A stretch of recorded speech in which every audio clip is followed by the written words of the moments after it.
Hi everyone and welcome to Match Fishing Magazine. We're just out on the bank today with Sam Brown, who's backed by Maver and Dynamite Baits, and we're doing something a little bit different, almost like pellet waggler in reverse is probably the best way to describe it. Sam's just playing a fish now. Just talk me through what you're doing, Sam. Hey Alex. Yeah, so we've got one on at the minute, good timing. But yeah, basically as you've said, it's like a pellet waggler in reverse. So it's a zig rig, but it's an adjustable zig rig. So one of the main issues of fishing zigs is that if you're fishing in, like we are today, in 8 foot of water, then you've got an 8 foot hook length on. But the beauty of this is it's a little float that you can keep pulling up and down and changing depths. So you can sit at any depth that you want to. It's a nice Meadowlands carp. Yeah, he's a good one. Ooh. They are a good stamp in here, aren't they? They are, yeah, they're proper fish, aren't they? We've had a few competing today. Good hook hold. If you just hold that one up then, Sam, and then we'll kind of show everyone the rig in detail and kind of exactly how to go about it. Yep, no problem. So it's a nice orange one, this. Yeah, he's a cracker. He's a lovely one, isn't he? Got to be Typical. £7 maybe Yeah. 6.5. Yeah. There's some big fish in this lake. So today we're at Meadowlands. We're on Lambsdown, which is the big lake. It's quite deep in here, isn't it, Sam? Yeah, so it's not as deep as I thought down this end when I thought, but we've got say 7 to 10 foot or something like that, haven't we? Yeah. Out there. And just to give you a point of reference, I'll just show you the lake so you can see where we are. That right over there is what they call the pump bank. And then we've come down this bank. What are we, peg 70? 71, I think. 71. So one of the last pegs on the bank. But yeah, so what we're doing is, like you said, it's a pellet waggler in reverse. So just wind that off there. It's really interesting, this. It's a really clever little tactic, this. Maybe the right conditions, Sam. So maybe if it was a bit too windy to fish the pellet waggler and get the right presentation. Yeah, so you know you've got fish up in the water in your peg, but when you've got a real chop on the lake and you chuck your pellet waggler out and it's just going straight through, you can't get the presentation you need. Whereas this, because it comes from the bottom, you've got heavy lead on the bottom, and if I let a little bit of line off my reel, I can lift this up and I can get exactly the depth I want. I can present this a few inches below the surface if you really wanted to, if fishery rules allow, and you can keep firing pellets over the top, knowing that you've got your hook bait bang in the middle of them, not moving anywhere. Yeah, so we've got, that is a trimmed down pop-up, isn't it, you've got on there? Yeah. So a nice buoyant hook bait. Yeah, exactly, really buoyant pop-ups. These are the complex T ones, and they're quite similar. If you trim them down, they're very similar to just normal fishery feed pellets. Yeah. So you can present that over the top. Yeah. So we're loose feeding the 8mm fishery feed pellets over the top. You can see there that you've got this trimmed down boilie that's really buoyant, and the buoyancy is really important, isn't it? It is, yeah. Yeah, you need that like straight up to the surface to avoid tangles and things like that, and you don't want it flopping down like all like that as you've got your rig out, basically. So just show me. So the lead's going to sit on the bottom. Yeah, so lead sit on that. We've got a loop there, like a ring, to allow it to be free running. Yeah. We've had to put the best thing to do is put like a shock leader on the line, so you've got a thicker diameter line in the last few feet, so it allows for easy running. Yeah, it's going to help prevent tangles as well. Exactly, yeah. It's all about preventing tangles. It's quite easy to tangle something like this with all these components. Yeah, okay. So I chuck this out and then wind in, so I know it's on the bottom, and then I know this is 8 foot deep. So this hook clamp we've got on here is 2 foot. So if I want that a foot below the surface, I can let off the right amount below it, and I know that I'm going to get this hook bait like a foot below the surface every time. Yeah. So it's quite a calculated way of fishing, isn't it? And then you can search the depths as well, can't you? Between right under the surface and then... This is it. Well, earlier on in the session, when we were pinging pellets out, we could see carp rolling on the surface, and we thought, we put this 6 inch or a foot below, we'll get a bite every chuck. And we didn't. It wasn't working, so I dropped it down another 1.5 foot, 2 foot, and then we had one every chuck, didn't we? They were just a little bit lower. It wasn't necessarily the fish that you could see that you were catching. Yeah. So yeah, I think very different. Let's get this in the swim, Sam, because it's important kind of how you tighten down and then pay line off to get the depth right, isn't it? Oh yeah, 100%, yeah. So let's do that. So let's check it out. While we're on this as well, Sam's just pepped up his feed pellets a bit with this Dynamite tiger nut oil. What's the reason for that, Sam? Well, oil obviously wants to float all the time, doesn't it? So added attraction in your peg, you're firing these pellets in. The ones that get into the bottom are sending that attraction up through the layers and help bring the fish in. Yeah. So any added edge to help you beat the guy over the next to you, you know? Yeah. So as the pellets are obviously sinking feed pellets, they're going to the bottom, but releasing all this tiger nut oil off, which is raising to the surface, which is right where your hook bait is. Exactly, yeah, exactly that. Making a slick on the surface generally when you're putting those pellets out. So I've just chucked that out. I've wound so I know that. I'll come around this side here to show.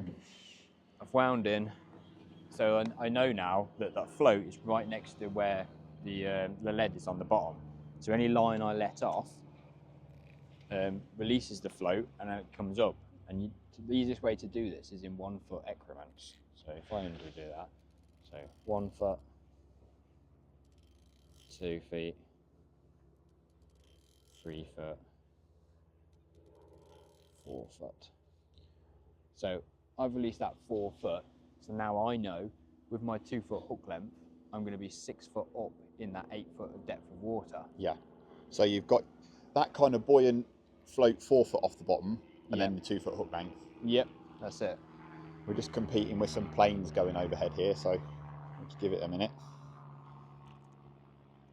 Now I just have to, like you would on a pellet waggler, Yep. keep firing the pellets over the top. Tighten that. Let's have a quick look what sort of quantity of pellets you're firing in as well. It's just like 8 to 10 generally. Yeah, so similar as you would with a pellet waggler. Yeah, exactly, yeah. But there's no constant reeling in and casting over the top, and you're always fishing at this point. You know, you're not losing any time reeling in and everything. And if we look at the conditions today, it's probably ideal for pellet wag today. Yeah, it is, yeah. But Sam's just showcasing this tactic, which is going to be ideal when there's a real chop on, because you know what it's like. You chuck out with the pellet wag and it flies through the swim, doesn't it? You're not getting decent presentation. Yeah, and sometimes you've only got that short window for a bite as it's going through, yeah. Whereas this, we know it's bang on top of where we're feeding every time. And once we find what depth the fish are at, hopefully it'll go around every time. Yeah. What about rod choice, Sam? Well, because we're using like a heavier lead, that's another important thing. Because of the setup, you want a heavy lead, so you're going to want something like a 2 ounce lead minimum, really, to enable you to reel into it tight. You can feel it and everything else. So you're going to need powerful rods, and the MVR XX rods, these are absolutely ideal for this.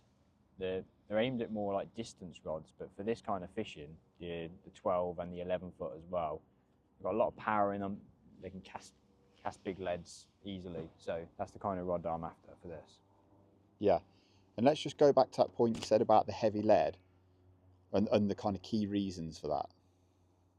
Yeah, so you need a heavy lead. So once you've reeled in, once you cast out, you reel down, so you know that the floats hit the lead. And you want to be able to feel that. And with a light lead, you'll struggle to feel that, and you'll think you'll be pulling it along the bottom or else. Also, once you've done your setup and you've let the line off and you've found your depth that you want, that heavy lead is then like an anchor to have a hook a fish against. So that acts as an anchor for that. Hopefully. And just keep firing those. Keep firing those over, yeah. If not, I might let another foot off. Typical style, all the ducks are flocking. Yeah, we haven't had a duck all day as well. Now they're all here. But that's it, guys, really. It's as we started off saying, it's like a pellet waggler in reverse. You see what Sam did there? He just took another foot of line off just to pop that hook bait up a little bit further. Yeah, another foot higher. So now we should be around 7 foot up. So yeah, around a foot below the surface. Yeah. That's where we've had most of our bites, probably between 1 and 2 feet, really, I'd say. And just like with the pellet waggler, it's really important, isn't it, to try these different depths? Because earlier on in the session, the fish were a little bit further down, weren't they? Yeah, they definitely were, yeah. There's a bit of activity out there now. Seen a couple of swirls, so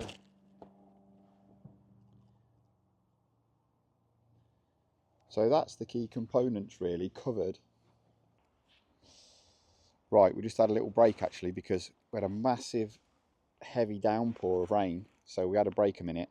Not Sam though. Sam carried on. Yeah, I sat it out in the rain. You went and took shelter. Yeah. So that's the reason Sam's got a different. He's got a jacket on now, so it looks a bit different. As you can see, everything's soaked. Yeah. But the action is still thick and fast, and that's what we're here to talk about, isn't it, Sam? Exactly. Yeah. It's a nice fish. It's about ready for netting. One of the points I was just about to touch on before the heavens opened was the importance of a set of sunglasses. Yes, exactly. Polaroid sunglasses as well. So these are Maver's latest Polaroid sunglasses, and that aids you because you can see basically a little bit underwater. So you can see around, as I'm firing pellets out there, you put Polaroids on and then you can see little dark shapes of carp going around, and it sort of helps you figure out how high up they are. Yeah. And whether this is a tactic that would sort of work. Look at that nice hook hole bottom lip there. Perfect. Yeah. And a couple of things here, quite a big hook. Yeah, exactly. Yeah. I mean, if rules allow, you could use like up to a size 10 really. The 12's ideal for it. That's nice Meadowlands common. They always look smaller in the net, don't they? Yeah. He definitely is big. Yeah, we'll put him straight back if you want. Okay. And you changed the length of the hook length, didn't you? You were just playing about with hook length. So it is important as well to sort of play around, see what works best for you. So before I was on a 2-foot one, I've just gone down to a 1 foot because I don't think they're really scared of the float. Because you imagine with pellet waggler, they're right near your float anyway. Yeah. But yeah, so basically a shorter hook length, and then play around with it yourself as well. See if you can avoid tangles in different ways. Maybe change the lead setup, but that's probably you can get all of it in there. Yeah, because you even said yourself, you think potentially playing around a little bit more, there's a way to still improve this further, Yeah, isn't there there? definitely is. Yeah, I thought maybe inline pellet waggler tactics instead of like a bubble float kind of setup like that. Yeah. There's definitely room for improvement, but at the minute it's working well enough. Yeah. Oh, definitely. It's certainly working. It's just getting it out cleanly, isn't it? And getting it to the bottom. This is it, yeah. As a touch on, you can get away with big hooks because you need a big lead, so you need that big hook to keep that big hook hold. Yeah. Powerful rods again, Maver's MVR XX rods. Yep. Powerful reels. This is a 4,500 reel, so big spools, so strong 10-pound shock leader as well, make everything smooth, all this rig mechanics. Yeah. Don't want any like thin lines for that. And yeah, that's it really. And in your spare time a little bit, you do a bit of specie carp fishing, don't you? So this is kind of... and this is it. This is derived basically from specimen carp fishermen. A lot of carp fishermen will probably do this every weekend when they go up to big carp venues, adjustable zigs, because they're matched with like, you know, could be 20 foot of water sometimes, and they can't have a 20-foot hook length on to play the fish in. So yeah. adjustable zigs and things like that are absolutely ideal for them. Yeah. Yeah. Well, we've shown you everything that Sam's doing, talked you through the kit, shown you the tactic. Personally, I think it's a really interesting little way, you know, of conquering, not now because the conditions are literally flat calm now that rain's gone, but when the conditions aren't favourable, Sam, it's a perfect way of, you know, fishing up off the bottom, which is where the fish often are. Yeah, exactly. Yeah, we all chucking out bombs and feeders as well, especially, and the fish aren't on the bottom, are they? No. Yeah, most of the time they are up, sat in the warmer layers. Yeah. So that's it then from Match Fishing on this one, guys. If you want to learn a little bit more, check out Sam's feature on this tactic in the latest issue of Match Fishing magazine. If you got any comments, please leave them below. Don't forget to like the video if you enjoyed it, and please subscribe to the channel for future videos. We'll see you in the next one. Cheers, Sam. Cheers.